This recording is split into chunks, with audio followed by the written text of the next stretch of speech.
Let's continue this conversation about this week's impeachment vote. Right now, we're joined by political strategist and pollster Frank Luntz. Frank, how do you think this plays out in terms of what it means politically for Republicans, what it means politically for Democrats? Well, I haven't seen a single person. I literally cannot find one person whose opinion has changed over the last 2 weeks. 48% support impeachment, 48% oppose it. It's been that even split for weeks now. The fact that they had weeks and weeks of testimony and hearings on the House side has not moved anyone. If you are a Trump supporter, you believe he's innocent and this is a sham. If you are opposed to Donald Trump, you want him removed at all cost. And there has not been an impact. What we have found is that the interest in the 2020 election, that has increased on both sides. I believe we're going to have the highest turnout that Americans going to the polls higher than at any point in the last 50 years. That's the consequence of this. Everybody wants to vote in 2020. All right, let me ask you about who you think will eventually walk away with the Democratic nomination. And I bring this up because we had a market strategist on earlier this morning who said that markets will be fine if it's a moderate candidate. If it's a far left candidate with a lot of different ideas about breaking up big companies, about finding different ways to add taxes in a lot of different places, that would mean bad news for the markets. So for our viewers who are kind of watching and trying to figure out what to do with their investments, how would you advise them at this point? I have never ducked that question in the months that I've been doing this show. And for the first time, I can't tell you. Joe Biden has remained the front runner at about 24, 25%. But as I've told viewers, what really matters is Iowa and New Hampshire. The problem is the Iowa caucus vote and the New Hampshire primary vote are simply too close to call. Mayor Pete, who was surging about a month ago, has plateaued. Elizabeth Warren, who had surged before that, has actually fallen back a little bit. Bernie Sanders has gained some of his vote.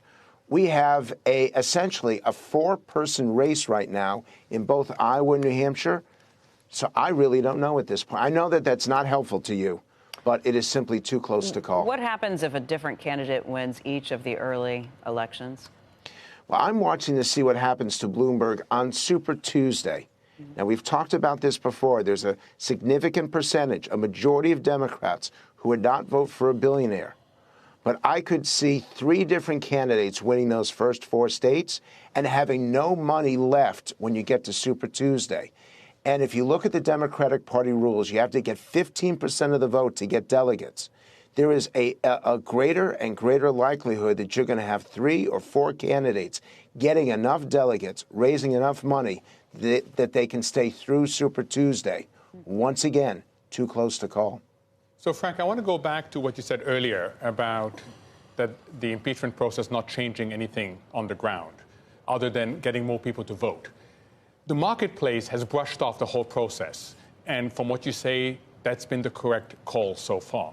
Do you see anything in the next few weeks or months that would make the market pay attention to this process? Well, we're going to have to see what happens in the Senate, and it's going to get loud. I'm actually, on a personal level, I'm concerned about the rancor and what it could do to the institution of the Senate. The House is going to vote for impeachment. There is no doubt, 100%. There may be two or three Democrats that break away, but that's a sure thing. On the Senate side, it does not look like there's more than one Republican. Everybody's going to be watching Mitt Romney to see what he does. But it does not look like there's going to be any other Republicans who are going to break with the White House. And so we're going to have status quo.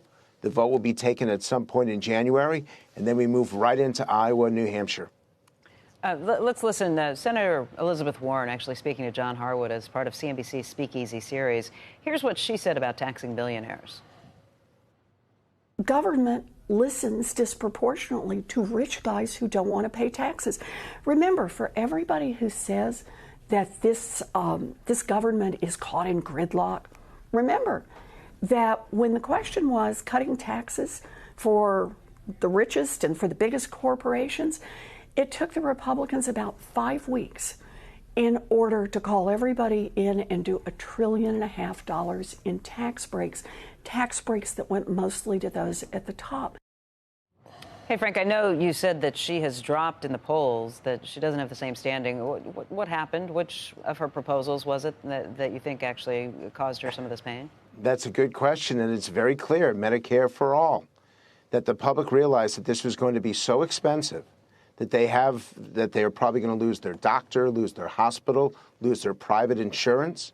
Their taxes are going to go up. They don't know what kind of care they're going to get or who they're going to get it from. And this is a real problem for her, that even among Democrats, there is growing doubt that the cost of her proposals are so expensive, with already we're facing a trillions of dollars in debt and a deficit that's $1 trillion, that the public is so nervous at this point that she has dropped back, and her votes went to Mayor Pete. However, everyone seems to have frozen in place. And this debate on Thursday in California, if it does happen, and you know that the unions have threatened to boycott the debate, if the debate does happen, this could be a deciding moment for the Democrats in the pursuit of the nomination. You thought, Frank, that I don't know what you call what Elizabeth Warren was just talking about. I have some problems with her analysis of just calling corporations fat cats. I understand they're CEOs and everything else, but you know, when you do even Democrats thought we should lower corporate taxes to get more in line with the rest of the world so they can compete and add jobs and flourish, et cetera, et cetera. She just writes it off to, you know, the rich getting richer. You thought that was resonating and would resonate in a big way. Now you say she's fallen because of the Medicare for all. Are you sure that's still going to resonate? Just the politics of envy and just soak the, you know, get the fat cat. Soak the rich, or soak the rich. War. That's going to play. That's still playing well. The war on success, which is what I've heard people call it. Right. Her challenge is that she's gone too far, that she started to cost out these proposals. And even among Democrats, there is some concern that she's going to lose the independents, she's going to lose the swing votes, because she's simply taxing too much, spending too much. And it's the more we learn about the details of her proposals, the tougher it's going to be.